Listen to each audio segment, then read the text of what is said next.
Okay, welcome back, students.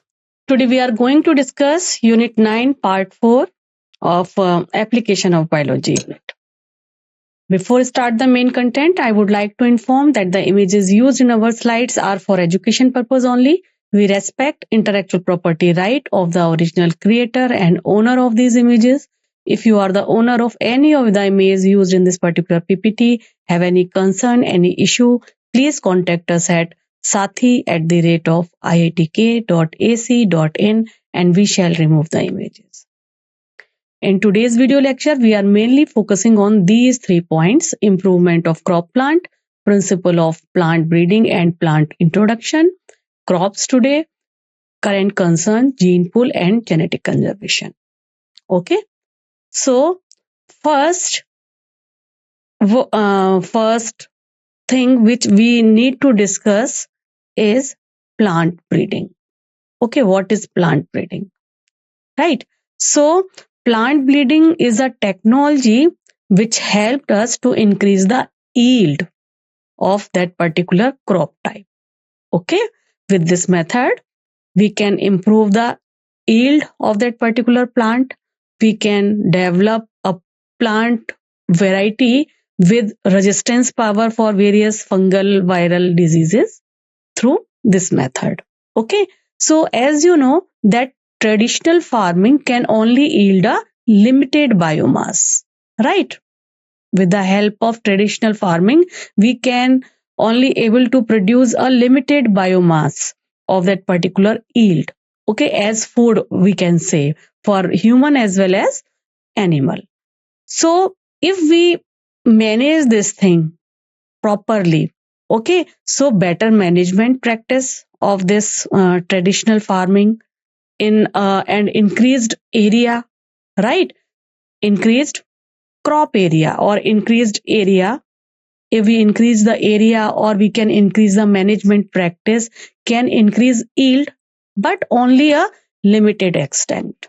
Okay, only to a limited extent. That's why with the help of this technology, which is known as plant breeding, we can increase the yield in the same area. Okay, to a very large extent, right? So this is plant breeding. So with this particular topic, there is another word come related to this topic known as green revolution. Okay, so what is this green revolution? Father of green revolution. Who is the father of green revolution? This picture belongs to him. This picture belongs to Dr. M.S. Swaminathan. He is popularly known as father of green revolution in India. Okay, and because of this green revolution,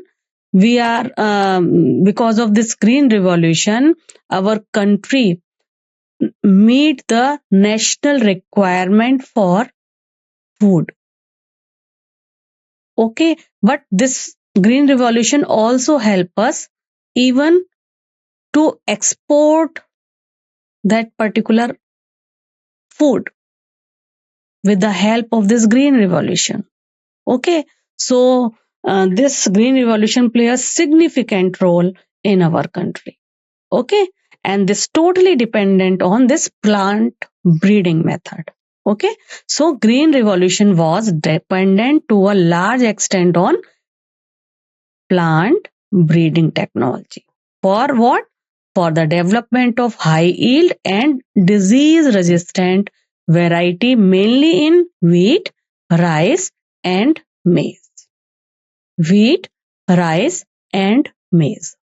Okay. So now what is plant breeding? Plant breeding is the manipulation of plant species. It is a manipulation of plant species in order to create desired plant type that are better suited for cultivation, give better yield and are disease resistance. Okay. So what are those qualities? Better suited for cultivation, first point. Better yield, second point. And third are disease resistant. Okay. So it is a method to manipulate a plant species for all these three qualities, right? So conventional plant breeding, let's compare it with conventional plant breeding. Okay, so conventional plant breeding has been practiced for thousands years since the beginning of human civilization. Okay, recorded evidence of plant breeding dates back to 9,000 to 11,000 years ago. So it's not a new practice, it's a very old practice, right? Many present day crop are the result of domestication of ancient time. And today all the major crop plant are derived from domesticated varieties. Okay, so classical plant breeding involve crossing or hybridization of pure lines of different variety, different plant species or different variety, followed by artificial selection to produce plant with desirable trait of high yield, high nutritive value and resistance to disease.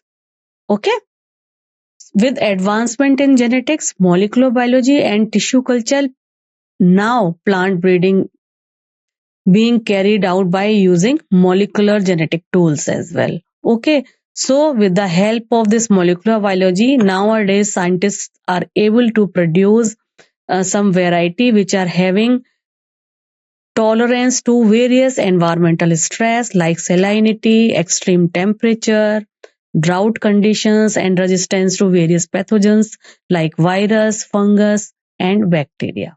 And also increased tolerance to insect pests also. Okay. So indirectly include these genetic tools help to develop a plant variety or crop variety with which is not only produce high yield but also show resistance to various environmental biotic or abiotic factors. So plant breeding program are carried out in a systematic way worldwide in various government institute and commercial companies, and these are the main steps. Okay, involved to produce a new genetic variety of a crop. First one is the collection of variability. Genetic variability is the root of any breeding program. Okay, in many crops, pre-existing genetic variability is available from wide relative of the crop. Collection and preservation of all different wild variety, different species, and we can say relative of cultivated species is a very important requirement for effective exploitation of natural gene available in that given population. So we have to collect different variety of that particular plant type. Okay, different variety available, different type of species and relative of cultivated species, right? So the entire collection from different variety, different sources, that entire collection is known as germplasm collection. So we have to first, what is the first step? To collect all the type of seeds present in different variety, different species of a given crop type. Okay, so the entire collection of plant or in the form of plant or in the form of seeds having all the diverse allele for all genes in a given crop. This is known as germplasm collection, and this is the first step. We have to collect all the type of plants related to that particular crop type. Okay, in the form of directly as a plant or in the form of seed. Okay, so that we are now able to collect, if we collect all the type of seed, what does it mean? We have already collected what we can say all the genes in a given crop type. Okay. Now second, what is the second step? Evaluation and selection of parent. We have to, this is the second step. First one is germplasm collection, second evaluation, and then selection of parents. So the germplasm which we have already collected, this one is evaluated so as to identify plants with desirable combination of character. Okay, the selected plants are multiplied and used in the process of hybridization. So pure line are created wherever desirable and possible. So we have to first develop pure line, okay, in which desirable character is present. Okay, and third, cross hybridization among the selected plant. So the desirable character has very often to be combined from two different plants. For example, high protein quality of one parent may need to combine with disease resistant quality from another parent. So after the crossing between these two variety, in the coming progeny, there is a possibility we can develop a variety which are having high yield property for protein and which also show disease resistance. Okay, so this is known as cross hybridization.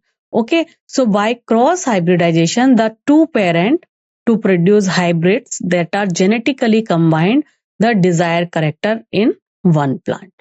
Okay, so but this process, one after another, just selection, first collection, okay, then evaluated for the desired character, then development of pure line, and then cross hybridization. It is a very time consuming process and tedious job. Okay, since we have to collect the pollen grains from the desirable plant chosen as a male partner, right, or male parent, and then put all those pollen grain on the stigma of the flower which we selected as a female parent. Okay, also it is not necessary that the hybrid do combine the desirable character. Usually only one in few hundred to thousand crosses show the desirable combination. So probability also very less probability. Okay, so next is selection and testing of superior recombinants. Okay, so selection. So this step, selection and testing, this step consists of selection among the progeny of the hybrid, those plants that have the desirable character combination. Okay, so the selection process is crucial to success of the breeding objectives and require careful scientific evaluation of the progeny as well. Okay, so this step is very crucial because it also need a careful scientific evaluation. And this step yield plant that are superior in both the parents. Okay, after selection, we can select all those plants in this particular step, that all those plants which are superior to both the parents. Okay, but very often more than one superior progeny plant may become available. Okay, and these selected plants are self pollinated for several generations till they reach a state of uniformity, or we can say homozygosity, so that the character will not segregate it in the coming progeny. Okay, so fifth step, after selection of the desirable of that type of progeny which are having desirable character, now we have to test that particular progeny. So what is the fifth step? Testing, release and commercialization of new cultivar.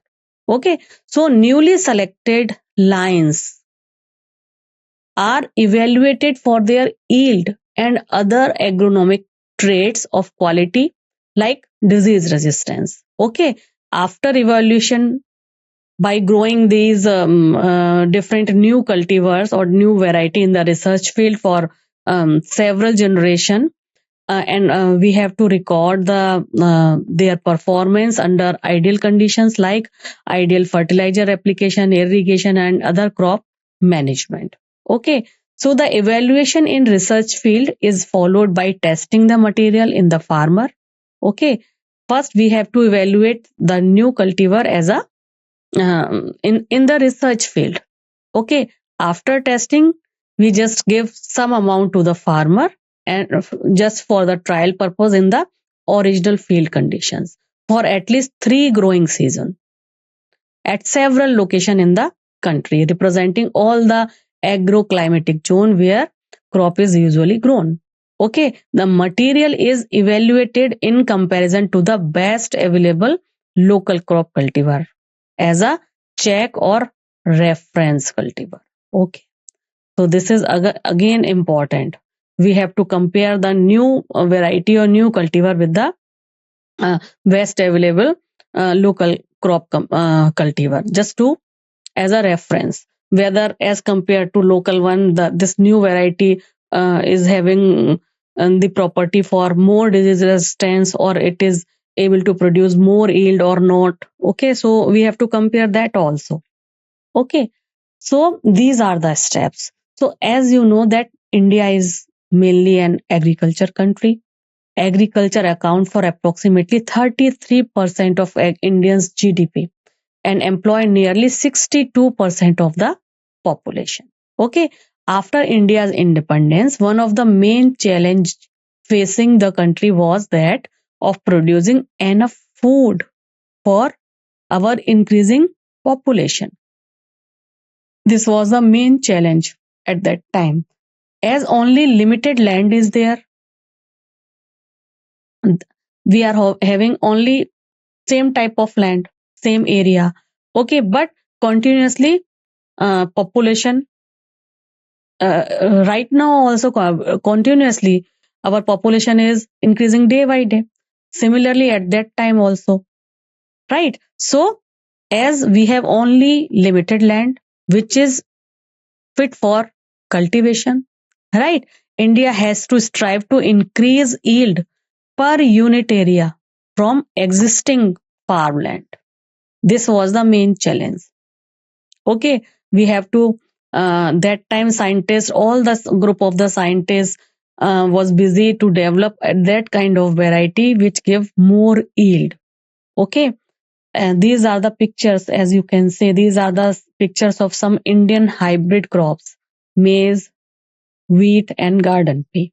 Okay, so that time the main scientists, which I already told you in the initial slides, um, MS Swaminathan, which is popularly known as father of green revolution in India. He played a significant role to develop various hybrid varieties, hybrid cultivars of rice, maize, and wheat in India. Okay, he is already popularly he is popularly known as father of green revolution in India. For what? For his significant role in introducing further developing high yielding variety of wheat, initially for wheat in India. Also, and also described by the United Nations Environmental Program, the father of economic ecology. MS Swaminathan published nearly 254 scientific papers in the field of crop improvement, cytogenetics, genetics, and phylogenetics. Okay, he has achieved so many notable awards like Padma Shri, Magnus Award, Community Leadership Award, Padma Bhushan, Albert Einstein World Award, and recently he also received. He will be honored with the Bharat Ratna in 2024, 2024, last year.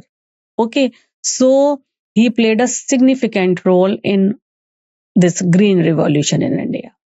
Okay, so he actually developed several high yield variety of wheat, rice, and maize, but mainly wheat.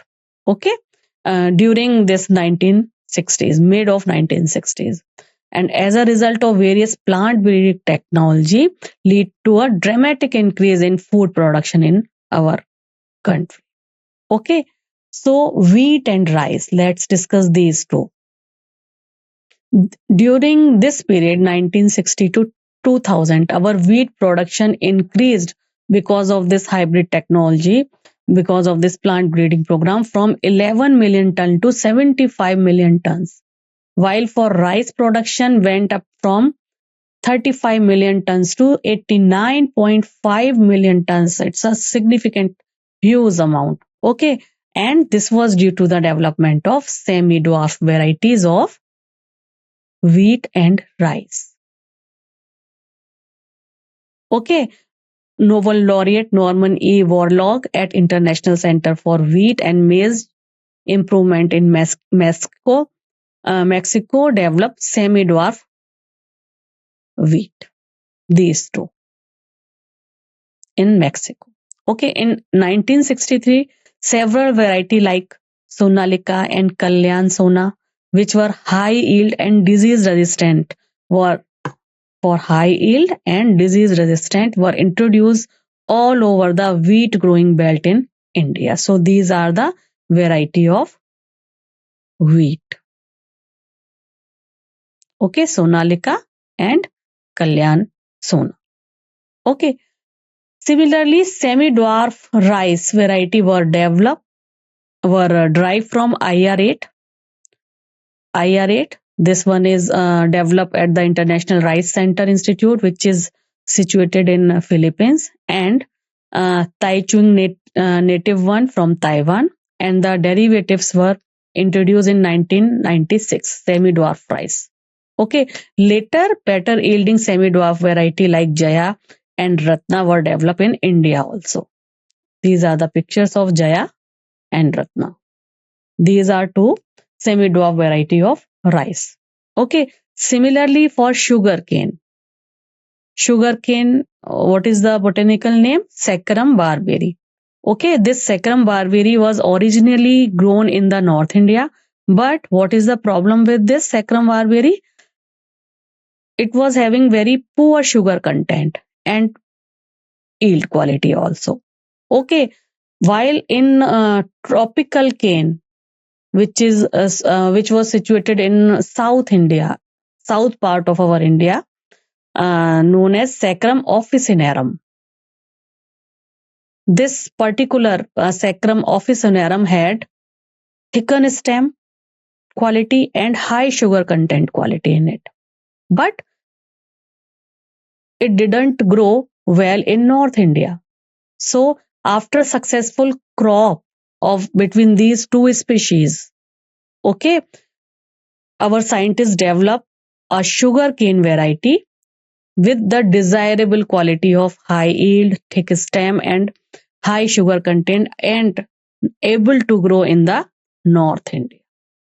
Okay, so this is for sugarcane. Similarly, for millets, hybrid maize, hybrid jowar, hybrid bajra has been successfully developed in India. Hybrid breeding have lead to a development of several high yielding variety resistance to water stress also. Okay. Now, next challenge was to develop plant cultivar for disease resistance. In front of various agriculture scientists, this was the next challenge. As you know, wide variety of fungus, bacteria, and viral pathogen affect the yield of various cultivar crop species, especially in tropical climates. Okay, and because of these pathogens, crop loss can be significantly lower down, means up to 20 to 30%, or even sometime even total crop loss has been occur during that time. Okay, so in this situation, breeding and development of cultivar resistance to disease enhance food production. Okay, and this also help to reduce dependency on the fungicide and bactericide. Okay, otherwise farmer need to use fungicide and bactericide to just protect their crop type or cultivar type. Okay, so resistance of the host plant is the ability to prevent the pathogen from causing disease is determined by the genetic constitution of the host plant. Okay, before breeding is undertaking, it is important to know about the causative organism and the mode of transmission. Okay, so before breeding, farmer need to know, or no, not farmer, the scientists need to know about the causative agent of that particular disease and what is the mode of transmission of that particular pathogen. Okay, some of the disease caused by the fungus are rust, means brown rust of wheat. This is a very popular disease for wheat. Similarly, red rot is a disease type which actually affects sugarcane. Similarly, this late blight, it is a disease of potato. Okay, so these rust, brown rust, red rot, and late blight of potato. These three are fungus originated disease of plants. By bacteria, black rot of crucifer, okay, and by virus, TMV means tobacco mosaic virus. It affect tobacco. Similarly, terpene mosaic virus affect terpenes. Okay, so these are the causative agent and related disease. So now let's discuss the method of breeding for disease resistance to develop some variety or cultivar for disease resistance. So breeding is carried out by the conventional breeding technology also, and by mutation breeding. Okay, either by conventional breeding or by mutation breeding. The conventional breeding method it is a type of method which already we have discussed for development of high yield. Similarly, we can develop disease resistance variety also. Okay, means selection, germplasm collection, hybridization, development of pure line, hybridization and selection. These are the steps. Okay, so it is a step are essentially identified to those for breeding for any other agronomic character such as high yield. Okay, so what are those steps?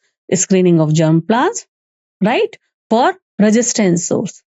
Okay, and hybridization of selected plants, selection and evaluated of the hybrid, and testing and release of the new variety. Same steps which already we have discussed to develop a high yield variety.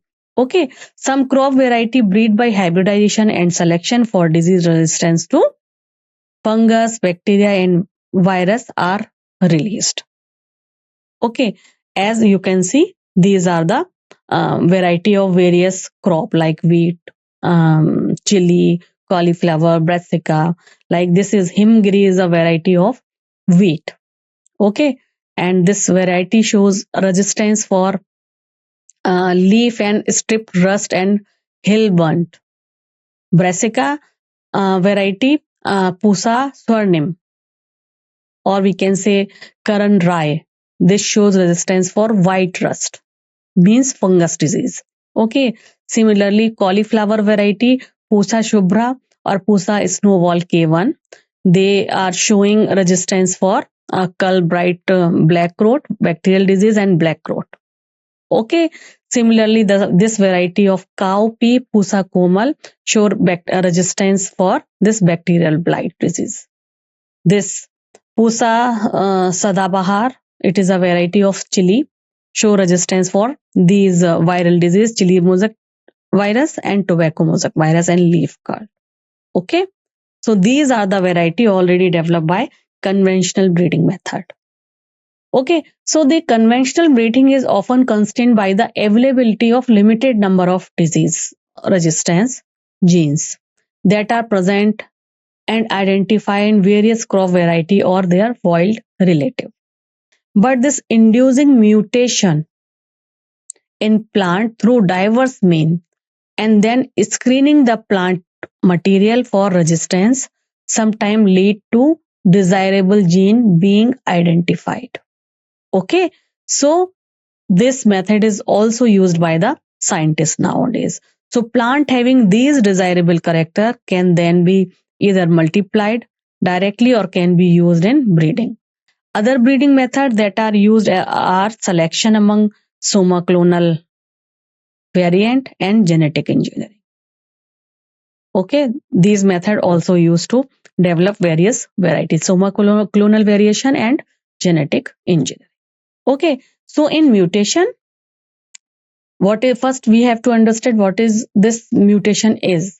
So mutation is a process in which genetic variation are created through change in the base sequence within gene, resulting in the creation of new character or new trait that are not found in the parental type. Okay, so it is possible to induce mutation artificially through the use of chemical or through the use of some kind of radiations like gamma radiation. Okay, and then selecting and using the plant that have a desirable character as a source of breeding. Okay, and this process is known as mutation breeding. First, to create a kind of mutation to develop a new character in which we are interested, or new type of trait which was not there in the parent. But in this particular plant species, we have developed a kind of new character through mutation and then develop those variety after using hybridization, right? So this type of creation of mutation is known as mutation breeding. As you know, in mung bean, resistance to yellow mosaic virus and resistance to this powdery mildew were introduced by mutation only. By this mutation only. So this is the example given in your NCERT book, mung bean. Okay. Several wild relative of different cultivar species of plant have been shown to have certain resistance characteristic but have very low yield. Okay. Hence, there is a need to introduce the resistant gene into high yielding cultivar. Resistance to yellow mosaic virus in bhindi was transferred from a wild species and result in a new variety of Evelmuscus esculentus and called Pravani Kranti. This variety is having character for the resistance to yellow mosaic virus. Okay, so all these examples which till now we have discussed involve source of resistance gene that are in the same crop species which has to be bred for disease resistance or in a related wild species. Transfer of resistance gene is achieved by sexual hybridization between the target and the source plant, followed by selection, which is the usual normal conventional method. Okay. So this is all about the today's video lecture in which we have discussed about plant breeding method, how we can develop high yielding plant species, not species cultivar type, or to develop disease resistant plant. Okay, I hope most of the topics has been cleared. Now, still you have any doubt, any confusion related to today's video lecture, you can write down to me comment box. We will discuss it later on. Till then, take care, bye bye, and keep learning. Namaskar.